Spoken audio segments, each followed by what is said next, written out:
আসসালামু আলাইকুম। প্রথমে আমরা এলএফআই কাজ আজকে শিখবো। এলএফআই করার জন্য লোকাল ফাইল ইনক্লুশন করার জন্য আমরা একটা ডর্ক ইউজ করব, সেটা হচ্ছে in URL page equal to contact dot PSP PSP বা এইচটিএমএল দিয়ে আমরা সার্চ করব। গুগল সার্চে গেলাম ডর্কিং এর মাধ্যমে, বেশ কিছু সাইট পাবো। আমি বেশ কয়েকটা সাইটের কাজ করেছি। এখন প্রথমে আমরা এই সাইটটা ওপেন করলাম, তারপরে সেকেন্ড পেজে যাই।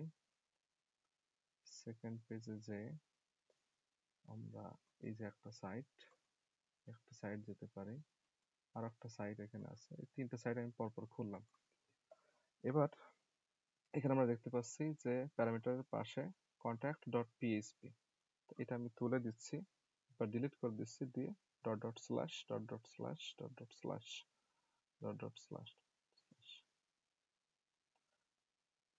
মোটামুটি 4-5টা দিয়ে আমি ইটিসি স্ল্যাশ PASSWD দিলাম, দেখি কাজ হয় কিনা এলএফআই। এই যে চলে আসছে আমার রুট বিন, এগুলো আসা মানেই এলএফআই আমরা ডিরেক্টরি পর্যন্ত চলে গেছে, রুট ডিরেক্টরি পর্যন্ত। এই সাইটটার কাজ শেষ। এবার দ্বিতীয় সাইট যেখানে আছে CATEUA, এই সাইটটাতে আমি কন্ট্যাক্ট ডট পিএইচপি ডিলিট করে দিচ্ছি। ডিলিট করে দেওয়ার পর আমি dot dot slash dot dot slash আগের পেজটা থেকে একটু কপি করে নিয়ে আসি। কন্ট্যাক্ট সি, এটা কন্ট্রোল সি দিয়ে কপি করে নিয়ে আসলাম। আমি এখানে পেস্ট করে দিচ্ছি, জাস্ট এটা লিখতে হবে। এবার দেখি ইন্টার চাপে এটা রুট আসে কিনা। এটাও দেখুন কাজ হয়ে গেছে, রুট বিন চলে আসছে, তার মানে এটা তো আমাদের কাজ হয়ে গেছে। এবার নেক্সট একটা সাইট, সেটা হচ্ছে সেন্টো র্যান্স।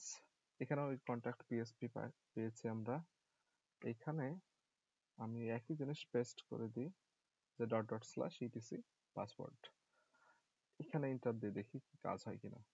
দেখেন এটাও তো চলে আসছে,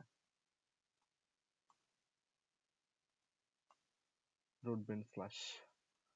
তো এইভাবে আশা করি এই ডর্কটা দিয়ে যদি কেউ ট্রাই করেন, বেশ কিছু সাইট পাবেন। আরো অনেকে পরের কতগুলো পেজ আছে সব পেজেই বা 2-3টা পেজ পর পর 2-একটা সাইট পাবেন। আশা করি অনেকেরই তো উপকার হবে। আজকের মতো ধন্যবাদ। আল্লাহ হাফেজ।